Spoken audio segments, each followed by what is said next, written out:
Un jour, j'ai eu un débat avec un frérot par rapport aux meilleurs athlètes de cette planète. Et ce fils de pute, il m'a quand même sorti que Messi c'était le plus grand athlète de l'histoire. J'ai rien contre Messi, c'est le meilleur footballeur qui existe sur cette planète. Mais quand on parle d'athlète, on pense pas forcément à lui directement. Bon, déjà, il m'agresse là, je me sens pas à l'aise du tout. Et surtout, je voulais vraiment qu'on parle des 10 vrais meilleurs athlètes de cette...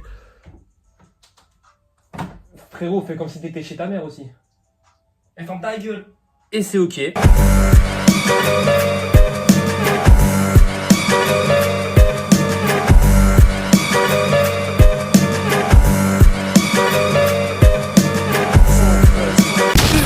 Que t'attendais Un athlète, ça se résume pas qu'à ses trophées. Parce que sinon, le meilleur footballeur du monde, ce serait Dani Alves. Et comment te dire que Dani Alves, meilleur athlète? Moi là, on y croit moyen. Donc on va imposer des critères précis. Les critères sont son travail, l'impact qu'il a eu dans son sport et la longévité avec sa mentalité. Donc on va commencer avec un gros morceau du tennis, un des membres du Big Three avec Federer qui a 103 titres dont 20 grands chelems, Djokovic 101 titres dont 24 grands chelems et Nadal 92 titres pour 22 grands chelems. Maintenant, il faut que j'en choisisse un avec les qualités requises que j'ai mis précédemment. Et je vais invoquer... Vas-y, j'arrête le suspense, j'ai pris Nadal. Nadal, c'est un monstre, comme les deux autres évidemment, mais lui, c'est différent. Le petit Nadal, il a grandi sur l'île de Majorque, entraîné par son oncle Tony Nadal. Il découvrira sa passion pour le tennis très jeune. Bon, déjà, il joue main gauche, c'est un point fort, avec le même style légendaire que Jimmy Connors, mais remixé façon Nadal. Sa preuve de soif de devenir plus fort se passe sur le tournoi de Tarbes au World des 12-14 ans, où il perdra en finale la première fois, mais l'année suivante, il gagnera. Nadal, c'est une bête. Qu'importe le résultat, il jouera le point de la même manière. Allez voir aussi le nombre de raquettes qu'il a cassées, je vous jure, il y en a vraiment pas beaucoup. Il reste impassible. Il est en harmonie avec ses rituels, le toucher de ses fesses, de son visage, l'alignement de ses bouteilles et plein de trucs pour rester concentré. Mais en 2004, il y a un drame. Son pied gauche souffre du syndrome de Müller-Weiss. Ça provoque une nécrose d'un os sur le dessus du pied et des douleurs articulaires monstrueuses. Chaque glissade et pas est une souffrance, qui va expliquer ses nombreuses blessures. Pour vous dire la merde que c'est, il avait songé à changer de sport il y a quelques années. Mais bon, si j'en parle dans cette vidéo, c'est que c'est pas un vieux clampin qui a tout abandonné à cause d'une grosse blessure. Il a continué à jouer, et comment vous dire que c'est un putain de compétiteur. Si je devais raconter toute sa carrière et ses matchs les plus fous, franchement il y en aurait pour au moins 3 heures. Mais si je dois en mentionner un, ce serait son match à l'Open Australia en 2022, où il est revenu d'entre les morts contre Medvedev, qu'il avait défoncé 3 ans plus tôt.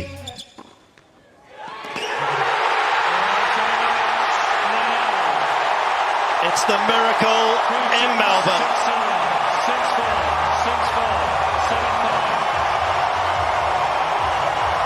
Comment parler d'athlètes sans citer les Jeux Olympiques? C'est là-bas qu'on voit les vrais athlètes. En 2024, c'était Léon Marchand qui avait tout explosé en natation, battant le record du 400 mètres à 4 nages, et en 2025, le 200 mètres en 4 nages. Et les gars, il y a un emblème des JO, un gars que même ta mère connaît, que même ton chien connaît, que même ta grand Usain Bolt. Ce gars, c'est un zinzin de l'espace. Il a grandi en Jamaïque, ses parents sont des épiciers locaux, donc tu te dis bien qu'il a un peu grandi dans la Hesse. Il commence l'athlétisme en primaire, même s'il voulait plus faire du foot comme ses potes. En 2003, c'est un crack que Puma va aller chercher très jeune. Usain gagnera déjà les championnats du monde de jeunesse sur 200 mètres, sans transpirer évidemment. Mais un jeune aussi prometteur, les gars, ça intéresse forcément les States of America, bro. Il lui donne la possibilité d'intégrer les meilleures écoles, avec un cadre de malade, sauf que Usain, il s'en bat les couilles total. Il veut rester en Jamaïque, et il a fait le bon choix. Maintenant, liste non exhaustive de ses records. 2002, plus jeune champion du monde sur 200 mètres, il avait même pas 16 ans. Toujours dans la même catégorie en 2004, il a fait 19 secondes 93, ce qui est toujours le record actuel en junior. Mais celui qui a fait sa légende et qui moi personnellement m'a traumatisé, c'est son record à Berlin. Et la suite, elle appartient à l'histoire.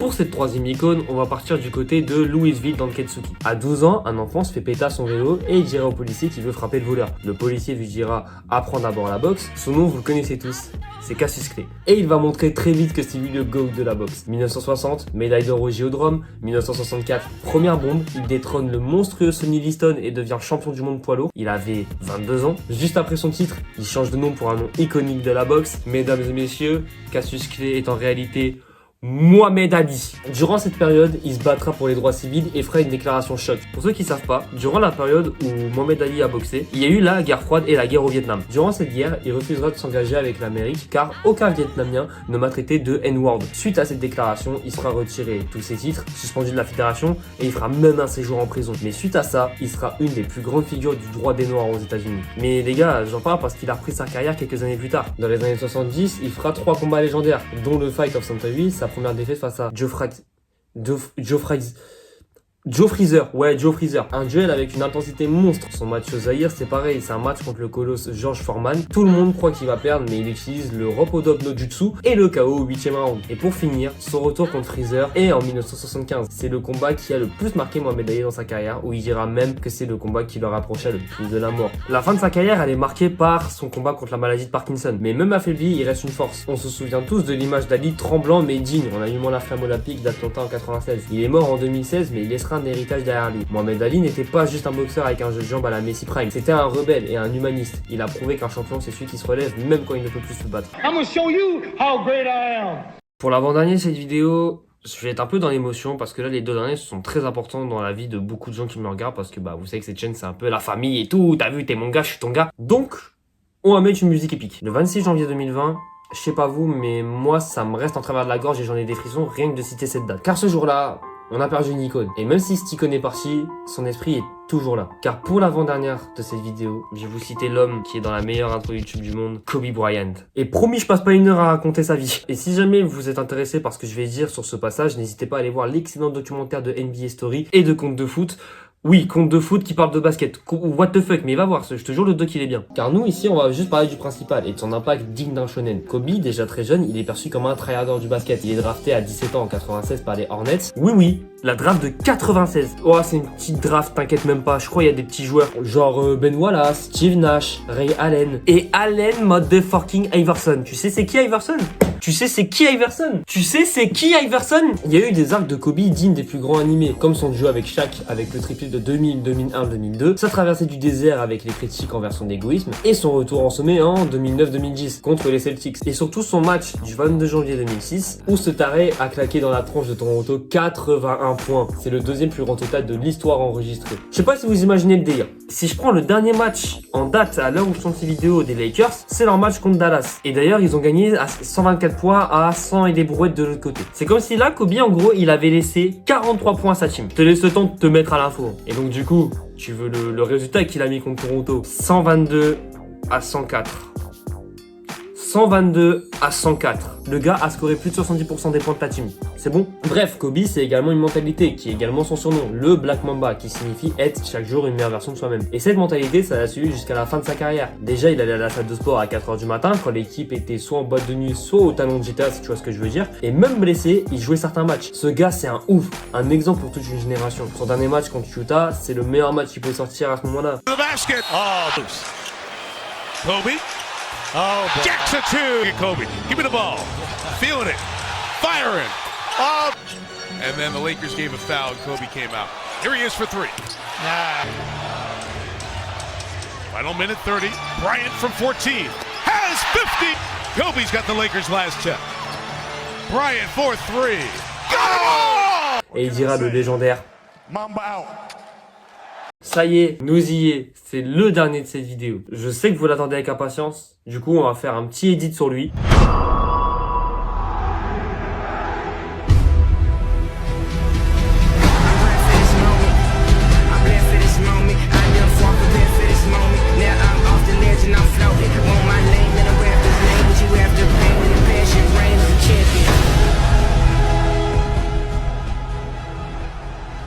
Ah, parce que t'as cru j'allais parler de 5 athlètes de haut niveau comme ça sans citer Cristiano Ronaldo? Frère, regarde ma chaîne 3 secondes, tu verras. Alors je les vois venir, les fans de Messi qui me disent oui mais Messi c'est le meilleur footballeur du monde. Alors certes, mais on parle d'athlète, on parle pas du meilleur joueur, on parle d'athlète. Sur le plan athlétique, Ronaldo met une tempête à Messi. Que ce soit en termes de détente verticale, que ce soit en termes de vitesse, que ce soit en termes de puissance de frappe, que ce soit en termes de renard des surfaces.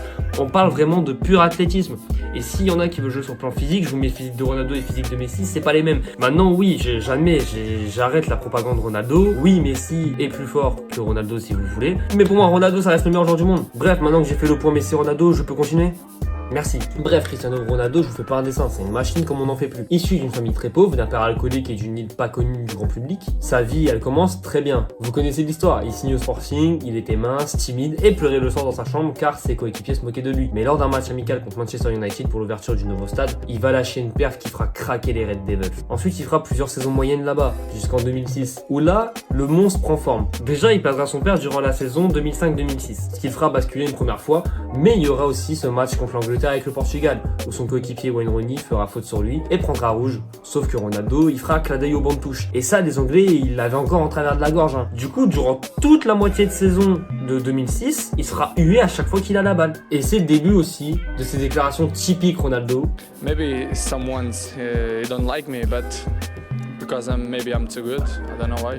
Et les prochaines années, j'en ai des frissons, mais j'y reviendrai plus tard. On va faire un bond au Real, là où il a tout explosé. Il a eu 4 aides d'essai, 4 ballons d'or, 451 buts pour 438 matchs joués. Bro, il a plus de buts que d'apparitions, je sais pas si vous trouvez ça logique, mais c'est au calme. Il a des records de partout, et surtout, il a tous les records de la aide d'essai. Pendant longtemps, sa retournée était la plus haute enregistrée. Et son but de la tête avec la Juve, pareil, il est resté longtemps comme l'un des plus hauts buts de la tête de l'histoire. Ah oui, il a joué à la Juve 3 saisons. Et personne n'en parle, alors qu'il a planté 101 buts. Il avait 33 et 36 ans durant cette période, enfin, je sais pas si vous vous rendez compte. Ronaldo, c'est un joueur qui a martyrisé son sport et surtout l'Atlético de Madrid. Des buts de folie. Et dites-vous, il y a quelques mois, à 40 ans, il a mis une retournée acrobatique. Tu me crois pas? Cristiano, Nawaf pour Cristiano, peut-être le 6. Oh,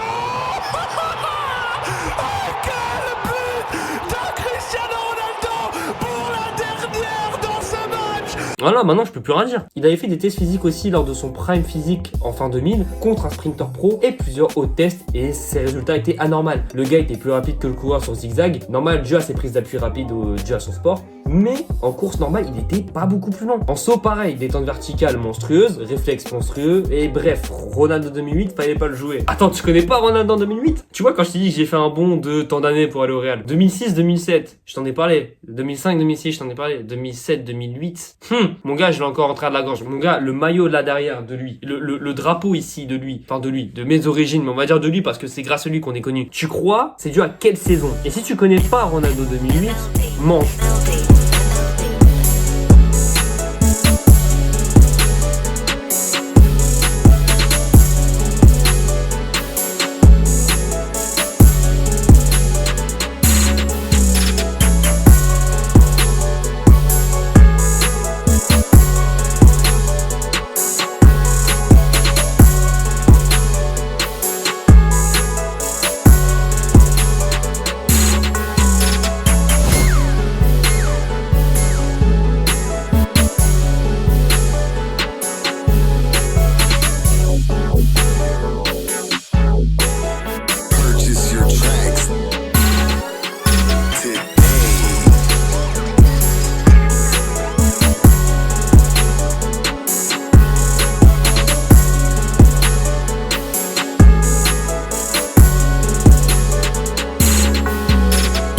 Merci d'avoir regardé cette vidéo, ça m'a fait extrêmement plaisir de revenir en facecam. Les gars, je devais le faire sur les 2 dernières vidéos, mais j'ai eu un nouveau téléphone. Le nouveau téléphone, il a fait non, je coopère pas avec toi. Du coup, j'ai dû relancer l'ancien téléphone, faire de l'espace pour pouvoir refaire des facecam. Et maintenant, je pense qu'on est reparti pour que vous supportez ma sale gueule durant très longtemps. 2026, comme je l'ai dit, c'est notre année. Donc abonne-toi, lâche un commentaire, dis-moi quel athlète tu voudrais dans la prochaine partie. C'était Spunty, ciao.